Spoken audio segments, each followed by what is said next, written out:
Ya pemirsa, kini kita simak bersama informasi terpopuler pada siang hari ini dari situs cnbcindonesia.com. Kita lihat saja yang pertama adalah Indonesia Airlines, perusahaan penerbangan baru yang berkantor pusat di Singapura. Belum bisa beroperasi di Indonesia. Direktorat Jenderal Perhubungan Udara Kementerian Perhubungan menegaskan maskapai tersebut belum dapat terbang atau beroperasi di langit tanah air karena belum mengajukan izin. PLT Direktur Jenderal Perhubungan Udara Lukman Laisa menjabarkan untuk dapat beroperasi setidaknya Indonesia Airlines membutuhkan pengajuan 2 permohonan izin. Perizinan tersebut diantaranya izin pendirian perusahaan angkutan udara niaga berjadwal dan izin operasional penerbangan di wilayah udara Indonesia.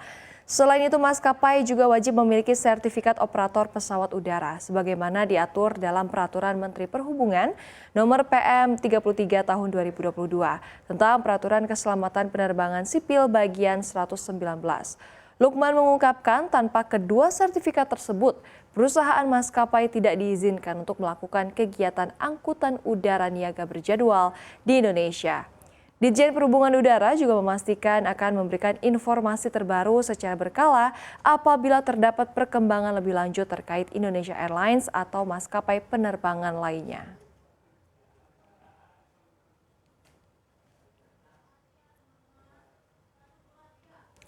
Dan informasi yang kedua adalah mobil paling tak laku. Pabrikan mobil asal Eropa seperti Volkswagen hingga Audi di Indonesia yang sempat diburu oleh orang-orang kaya Indonesia saat ini mulai meredup masa jayanya. Tercatat penjualan dari pabrikan ke dealer atau wholesale pada bulan Februari lalu Audi hanya terjual 2 unit saja. Kemudian Volkswagen hanya terjual 6 unit, disusul Seres yakni mobil asal China yang hanya menjual 9 unit. Ketiga brand tersebut hanya menjual 1 digit. Masuk ke mobil dengan penjualan belasan unit, Volvo Cars hanya menjual 10 unit. Disusul Kia yang menjual 15 unit dan mobil Subaru terjual 17 unit. Sementara itu dari sisi penjualan retail atau dealer ke konsumen, mobil yang paling tidak laku masih dari brand Audi yang hanya menjual 2 unit. Volkswagen hanya menjual 7 unit, disusul Volvo Cars yang hanya terjual 10 unit.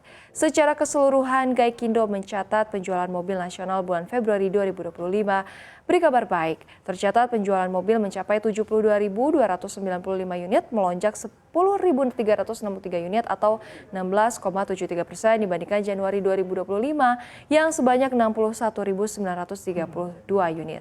Jika dibandingkan penjualan bulan Februari 2024 terjadi kenaikan 1.523 unit atau 2,15%.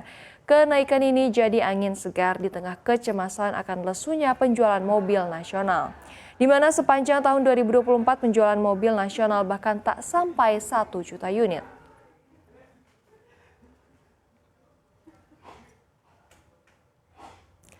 Dan informasi yang ketiga adalah soal THR ojol. Satu persatu driver ojek online, taksi online, bahkan kurir ini mulai mendapatkan bonus hari raya atau BHR. BHR merupakan instruksi langsung Presiden Prabowo Subianto kepada perusahaan aplikasi seperti Gojek, Grab, dan lainnya. Adapun besaran BHR adalah 20% dari rata-rata pendapatan selama 12 bulan terakhir.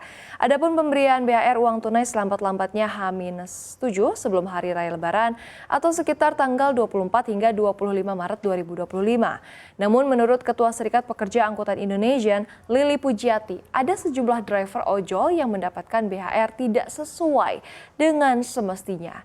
Dari pengaduan yang diterimanya, seorang pengemudi ojol hanya mendapatkan bonus hari raya sebesar Rp50.000 dari pendapatannya selama 12 bulan sebesar Rp33 juta. Menurutnya, nilai ini jauh dari informasi yang diterima Prabowo Subianto bahwa platform akan memberikan THR ojol sebesar Rp1 juta bagi setiap pekerjanya. Selain itu, kriteria atau syarat lainnya sangat tidak adil karena sepinya orderan para pengemudi ojol disebabkan oleh skema prioritas yang diterapkan oleh platform seperti akun prioritas, skema slot yang dianggap sangat diskriminatif.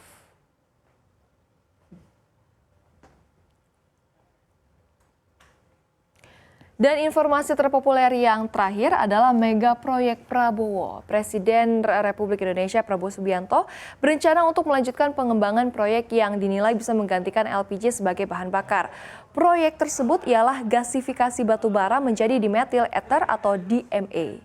Sejatinya proyek batubara menjadi DME di Indonesia sebelumnya sempat dilirik oleh perusahaan asal Amerika Serikat yakni Air Products and Chemicals. Namun perusahaan tersebut menyatakan hengkang dari proyek ini karena dinilai tidak ekonomis. Bukan hanya Amerika Serikat, China juga sebelumnya sempat tertarik untuk berinvestasi di proyek DME di Indonesia. Namun akhirnya juga mundur lantaran tidak mampu mengimplementasikan proyek tersebut.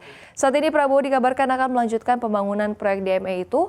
Rencananya pemerintah akan membangun proyek ini dengan sumber dana dari dalam negeri. Seperti yang pernah dikatakan oleh Menteri Energi Sumber Daya Mineral Bahlil Lahadalia, proyek ini direncanakan akan dibangun secara paralel di Kabupaten Muara Enim dan Ogan Komering Ilir, Sumatera Selatan, Kabupaten Tanah Bumbu, Kalimantan Selatan, serta Kabupaten Kutai Timur, Kalimantan Timur.